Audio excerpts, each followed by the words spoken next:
मैं आपसे ये क्षमा मांगता हूँ पूरे ब्राह्मण समाज के तरफ से, कोई ब्राह्मण मांगे या ना मांगे। तो मैं खोज खबरिया के इस चैनल के माध्यम से आप सभी लोगों से यह अपील करता हूँ कि आप आइए हमारे पास और कर लीजिए पेशाब हमारे सर पर और छिलवा दीजिए ये बाल।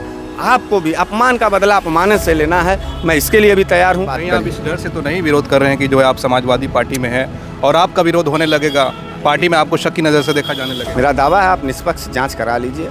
जिन लोगों ने यह काम किया है वो भारतीय जनता पार्टी से अगर उनके तार न जुड़े हों तो हम राजनीति करना छोड़ दें। भाजपा का यह साजिश है कि यादव और ब्राह्मण की एकजुटता कभी इस उत्तर प्रदेश में ना हो पावे। यादव और ब्राह्मण जब जैसे ही एक हो जाएंगे वो सत्ता परिवर्तन कर देश के बॉर्डर पर धर्म पूछ करके मारे जा रहे हैं और देश के अंदर है ये तो जाति पूछ करके जो है मूत्र और बाल उतारा जा रहा है। अन्य ब्राह्मण आज भी यादवों को अपना भाई मानते हैं, अपना साथी मानते हैं, अपना परिवार मानते हैं। मरी यादव जी से भी क्षमा मांगता हूँ ब्राह्मण समाज के तरफ से, पूरे देश के यदुवंशी समाज से क्षमा मांगता हूँ। सबसे ज़्यादा सम्मान अगर कभी किसी ने दिया है ब्राह्मणों को तो यादवों ने दिया है, और सबसे ज़्यादा प्यार ब्राह्मणों ने भी अगर किसी को दिया है तो यादवों को दिए। साथियों, बहुत बहुत स्वागत है खोज खबरिया में। इस वक्त उत्तर प्रदेश में एक ऐसा मामला आया जिसने भी सुना दंग रह गया। इटावा में 22 जून की खबर है कि वहाँ पे कुछ कथावाचक जो यादव समाज से थे वहाँ कथा करने गए थे, लेकिन रात में ब्राह्मण समाज के कुछ लोगों ने उनकी जो है बेइज्जती की, उनको मारा पीटा और उनके बाल तक छील दिए गए, उनके हारमोनियम को छीना। और ख़बर ये भी है कि जो उनके ऊपर पेशाब किया गया। जब से ये खबर आई है तमाम लोग लिख रहे हैं कि क्या सिर्फ कथा कहने का ब्राह्मण समाज को हक है। कुछ लोग तो ये भी लिख रहे हैं कि शास्त्रों के अनुसार तमाम जातियों के लोग कथा कह सकते हैं। लेकिन इन सब के बीच समाजवादी पार्टी के मुखिया अखिलेश यादव ने उन कथावाचकों को लखनऊ में अपने ऑफिस में बुलाकर उनका सम्मान किया है और 21,000 रुपया उनको बतौर तोहफे के तौर पर पेश किया और हारमोनियम और ढोलक भी पेश की है। इस पर बातचीत करने के लिए बनारस वाले मिश्रा जी से बात करेंगे। हालांकि वो समाजवादी पार्टी के नेता हैं, लेकिन ब्राह्मण समाज से आते हैं, तो बहुत सारे लोग जो इनको देखते हैं वो सवाल कर रहे हैं कि बनारस वाले मिश्रा जी इस मामले पर अभी तक खामोश क्यों हैं, अभी तक मिश्रा जी ने कुछ बोला क्यों नहीं। तमाम मामलों पर वो अपनी टिप्पणी देते हैं। इस मामले पर भी जानने के लिए बनारस वाले मिश्रा जी के पास पहुँचे हैं। बहुत बहुत स्वागत है सर आपका। बहुत बहुत धन्यवाद उबैद भाई। ये मामला जब से आया है, आपने भी पोस्ट शेयर की, हमने देखा, लोग सवाल उठा रहे हैं कि ब्राह्मण समाज को क्या है सिर्फ कथा कहने का हक है? नहीं, देखिए, घटना तो बेहद ही दुर्भाग्यपूर्ण है, निंदनीय है और आत्मा को दुख देने वाला है। आज शर्म आ रहा है कि जिस जाति से हम आते हैं, जिस जाति के ऊपर समाज को पिरो करके चलने का काम था, उसको चंद राजनीतिक स्वार्थी और राजनीति में पारंगत लोगों ने तोड़ने का काम किया। यह जो पूरा घटना है, इस घटना का मैं घोर विरोध करता हूँ। घोर अन्याय है, व्यक्तिगत रूप से बड़ा निंदनीय है, नहीं होना चाहिए। ये सिर्फ यादव जाति के लिए नहीं, इस आज़ाद भारत में तमाम हिंदू जातियाँ जो हिंदू धर्म में आस्था रखती है उनके साथ ऐसा दुर्व्यवहार तो अमानवीय है और इसे क्षमा करने लायक नहीं है, एकदम क्षमा करने लायक नहीं। और ये मैं सिर्फ नहीं कह रहा हूँ, ये आप मत समझिए कि सिर्फ बनारस वाले मिश्रा जी कह रहे हैं। आपके पास माइक है, आप पूरे बनारस में हैं, जाइए ब्राह्मण महासभा के लोगों के यहाँ और उनसे पूछिए कि क्या पेशाब करके बाल मुड़वा देना कथा कहने के आरोप में क्या ये जायज़ है? हमको लगता है कि हमारे जो बुद्धिजीवी ब्राह्मण समाज के लोग हैं उनके भी आत्मा में एक पीड़ा होगी कि ये कौन सा ब्राह्मण कलंक, ये कौन सा कलंक हम ब्राह्मणों पर लगा है। और आज हम आपको एक सच्चाई बता देना चाहते हैं। देखिए, वो जो पूरे देश में हमारे यदुवंशी साथी लोग लिख रहे हैं या तमाम अन्य लोग जो लिख रहे हैं, वो लोग से मैं एक बात कहना चाहता हूँ कि किसी एक के अपराध के वजह से आप पूरे समाज के लोगों को कलंकित और अपमानित नहीं कर सकते।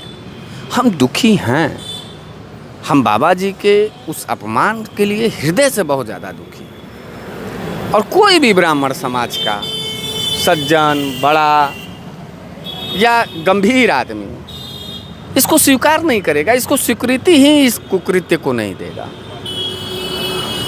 हम पूरी तरीके से इसका घोर निंदा करते हैं, इसलिए नहीं कि हम समाजवादी हैं, हमारे पार्टी के हैं, यादव जी हैं, नहीं नहीं, एकदम मानवीयता के आधार पर हृदय से हम कह रहे हैं कि ये घोर निंदा का फिर वो विषय। कौन लोग हैं जो है 4 लोगों की गिरफ्तारी ये हुई सवाल है, आपने सही किया। 4 लोगों की गिरफ्तारी हुई है, ब्राह्मण समाज वहाँ जो इटावा के वो लोग इसका जो है विरोध करेंगे गिरफ्तारी क्यों हुई, उनके अंदर भी रोष जो ब्राह्मण समाज है इस पे नहीं, उनका रोष जो है वो नाजायज है। आपको एक बात हम बता दें, इटावा जो है, इटावा में लगातार भारतीय जनता पार्टी जनरल के कैटेगरी के लोगों को अपने पक्ष में करना चाहती है। और ये जो बाल मुंडन और मूत्र क्रिया हुआ है ना, ये पूरी तरीके से साजिश है। और साजिश किसका है? ये भारतीय जनता पार्टी का साजिश है। क्योंकि आप इधर बीच देख रहे होंगे कि पिछले 6 महीने से लगातार जिस तरीके से श्री अखिलेश यादव जी तमाम लोगों के लिए आगे बढ़ करके आवाज़ बन रहे थे, तमाम लोगों के, तमाम जो जैसे ब्राह्मण समाज के लोग उनसे जुड़ रहे थे, इससे बौखलाई हुई भारतीय जनता पार्टी और भारतीय जनता पार्टी के पदाधिकारी, इन्होंने ये साजिश किया है। जानबूझ करके उस कथावाचक को अपने के यहाँ बुलवाया गया, उसके बाद उसकी जाति पूछी गई, उसके बाद उसका पेशाब से बाल मुड़वाया गया और उसको अपमानित किया गया। ये भारतीय जनता पार्टी का साजिश है। और हम पार्टी की बात बोल रहे हैं कि इल्ज़ाम जो है भारतीय जनता पार्टी पे आपने सीधे लगा दिया। मेरा दावा है अभी ऐसी कोई बात निकल कर मेरा दावा है, आप निष्पक्ष जांच करा लीजिए। जिन लोगों ने यह काम किया है वो भारतीय जनता पार्टी से अगर उनके तार न जुड़े हों तो हम राजनीति करना छोड़ देंगे। बहुत ज़्यादा साजिश है कि अखिलेश यादव जी के बढ़ते ग्राफ को तमाम ब्राह्मण समाज के लोग जो उनके तरफ झुकाव रख रहे थे, इसको तोड़ने के लिए ये एक साजिश बनाई गई। और जिन लोगों ने भी काम किया है वो भाजपा के इशारे पर किया है। और भाजपा का ये साजिश है कि यादव और ब्राह्मण की एकजुटता कभी इस उत्तर प्रदेश में ना हो पावे, क्योंकि यादव और ब्राह्मण जब जैसे ही एक हो जाएंगे वो सत्ता परिवर्तन कर देंगे और भारतीय जनता पार्टी का सत्ता की कुर्सी छूट जाएगी। अभी जो कार्रवाई हुई है, गिरफ्तारी हुई, हालांकि अखिलेश यादव ने भी कहा था अगर कोई कार्रवाई नहीं हुई 3 दिन तक तो वो आंदोलन करेंगे। हालांकि 4 लोगों की गिरफ्तारी हो गई है, लेकिन मान लीजिए कि जिनको साथ ये किया गया है उसकी जगह आप होते और ये कार्रवाई हो रही है, इससे आप संतुष्ट होते या कुछ और चाहते? देखिए, एक बात हम बताएं, अपराध जिसने किया उसको सज़ा मिलना चाहिए। ये क्षमा के लायक अपराध नहीं, एकदम स्पष्ट रूप से आप सुन लीजिए। दूसरी बात यह है कि मानवीय आधार पर अगर आप इस बात को सोचें और समझें, कोई भी व्यक्ति, यार किसी भी व्यक्ति को आपको बाल बनाना था बाल बनवा लीजिए, पेशाब से बाल बनवा। इस देश आज़ाद भारत में कानून चलता है, कानून पर विश्वास था। अगर आपको बहुत ज़्यादा हर्ट था तो आप जा कर के काम करिएगा। अच्छा, ये तो बटोगे तो कटोगे, यही ना कहानी बोल रहे थे ये भाजपा वाले। सारे हिंदू एक हैं, दलित वाला भी है, पंडित वाला भी है, ये है वो है। तो इनका इस अभियान का असर भाजपा का कहाँ तक पहुँचा है? ये इटावा तक पहुँचा है, यही कि धर्म के नाम पर इस देश में पूछ करके मारे जा रहे हैं। उसके बाद अंदर आइए, देश के बॉर्डर पर धर्म पूछ करके मारे जा रहे हैं लोग, और देश के अंदर आइए तो जाति पूछ करके जो है मूत्र और बाल उतारा जा रहा है। तो ये पूरी तरीके से निंदनीय है और घोर विरोध इसका करना चाहिए। मैं नहीं कह रहा हूँ, पूरा ब्राह्मण समाज इस बात को एक्सेप्ट करेगा। आप सर्वे करिए, जाइए समाज से बात करिए। आप इस डर से तो नहीं विरोध कर रहे हैं कि जो है आप समाजवादी पार्टी में हैं और आपका विरोध होने लगेगा, पार्टी में आपको शक की नज़र से देखा जाने लगेगा? हम समाजवादी में कब से आए? पिछले 4-5 महीनों से।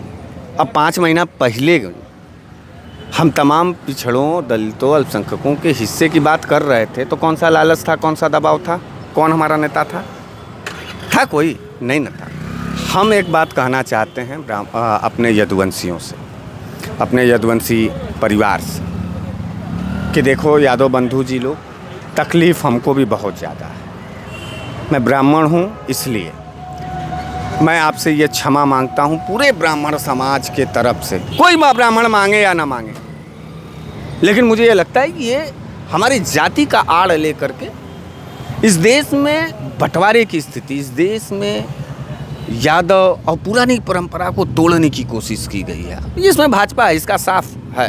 लेकिन फिर भी मैं अपने देश के सम्मानित यादव बंधुओं से हाथ जोड़ करके उनसे क्षमा मांगता हूँ इस कुकृत्य के लिए। और ये भी कहना चाहता हूँ कि अगर तकलीफ़ बहुत ज़्यादा है तो मैं स्वेच्छा से इस बात को कह रहा हूँ कि आप कोई भी यदुवंशी साथी हमारा आवे और हमारे ही पेशाब पर, हमारे ही सर पर अपना पेशाब करके बाल छिलवा दे, मैं इसके लिए तैयार हूँ। आप अपना बाल छिलवाएंगे? हाँ भाई, अपमान का बदला अगर अपमान से ही लेना है। ये आप तो सिर्फ कह रहे हैं कि करेंगे? नहीं, मैं करूँगा। अगर कोई आता है? अगर कोई आता है, ये कहता है कि नहीं देखिए हमको बहुत तड़प हो गया है, हमको बर्दाश्त नहीं हो रहा है, मैं मणि कथावाचक जी, मणि यादव जी के लिए, मणि यादव जी से भी क्षमा मांगता हूँ ब्राह्मण समाज के तरफ से, पूरे देश के यदुवंशी समाज से क्षमा मांगता हूँ कि आज हमारे समाज के कुछ भाजपाई ब्राह्मणों ने अपने भाजपा की राजनीति को सिद्ध करने के लिए हमारे और आपके रिश्ते को कलंकित करने का काम किया, अपमानित करने का काम किया। लेकिन सारे ब्राह्मण आपके अपमान में खुश नहीं हैं, वो सिर्फ और सिर्फ भारतीय जनता पार्टी के ब्राह्मण हैं जो उनके वोटर हैं, उन्होंने ही ऐसा काम किया, ऐसा साजिश किया है। अन्य ब्राह्मण आज भी यादवों को अपना भाई मानते हैं, अपना साथी मानते हैं, अपना परिवार मानते हैं और सबसे ज़्यादा सम्मान अगर कभी किसी ने दिया है ब्राह्मणों को तो यादवों ने दिया है, और सबसे ज़्यादा प्यार ब्राह्मणों ने भी अगर किसी को दिया है तो यादवों को दिए। तो कृपया इस परंपरा को, इस रिश्ते को कलंकित ना होने दें। पूरा ब्राह्मण समाज इसमें नहीं लिप्त है, सारे ब्राह्मण समाज को आप अपमानित ना करें, तिरस्कृत ना करें, इसके लिए हाथ जोड़ के आपके क्षमा। दूसरी बात यह है, अगर बहुत ज़्यादा तकलीफ़ है तो निसंदेह हमारे समाज के तरफ से यह कलंकित कार्य किया गया है, यानी ब्राह्मण समाज के तरफ से किया गया है।